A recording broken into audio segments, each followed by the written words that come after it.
สวัสดีครับมาพี่น้องมื้อนี้บ่แม็กได้ซอยจุครับผมอุ้ยเบิ่งติล่ะตับงามๆพี่น้องซอยมาแล้วเนื้อโหนกเลยพี่น้องโหนกหลังครับผมคักๆเลยมะละก็มีต้นหอมผักชีพี่อันนี้ผักแพรวแล้วก็ใบสะระแหน่อยู่ใต้พี่น้องอู้คักๆเลยเด้อนี่มาครับทางไกลอืม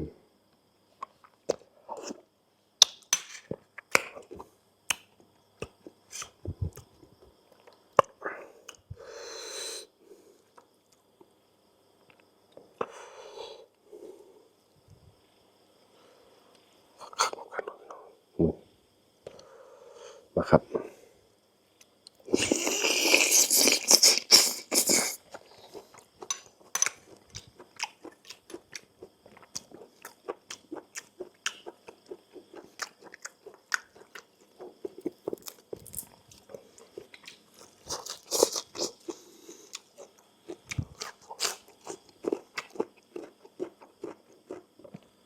จังซี่เลยพี่น้อง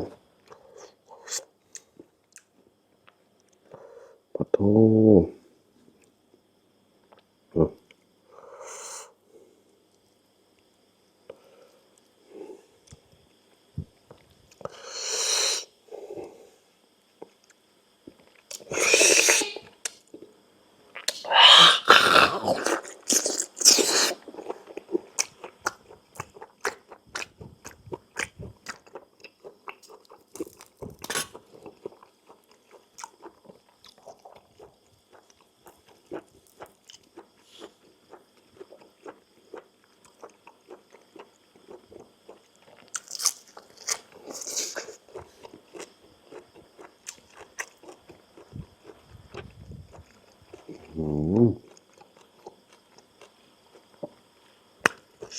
เนื้อยำกรุบเลยพี่น้อง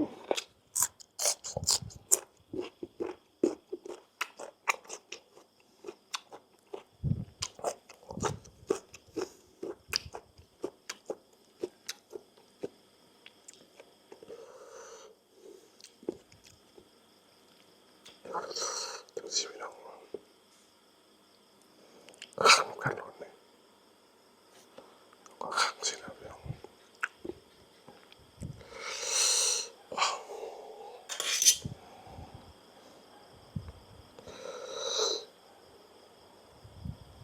ไม่ขับเสียงกันต่างกันไง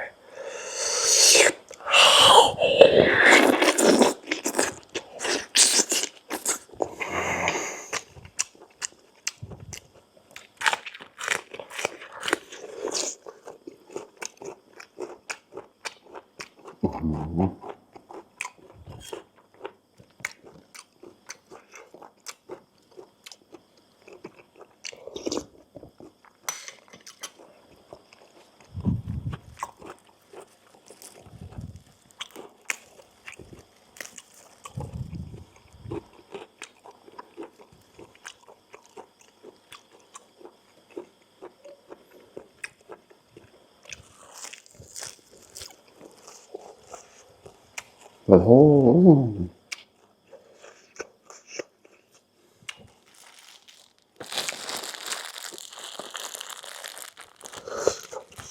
คักไปหน่อยเนื้อนี่พ่อยขนาดเลยกรุบเลย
มึงตับเป็นไงพี่น้อง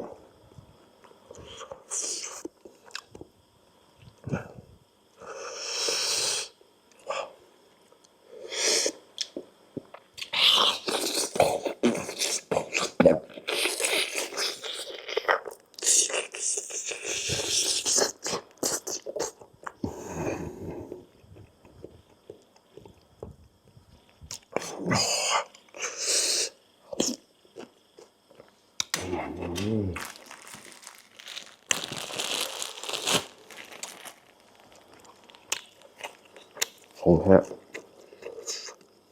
ชอบหวานของแท้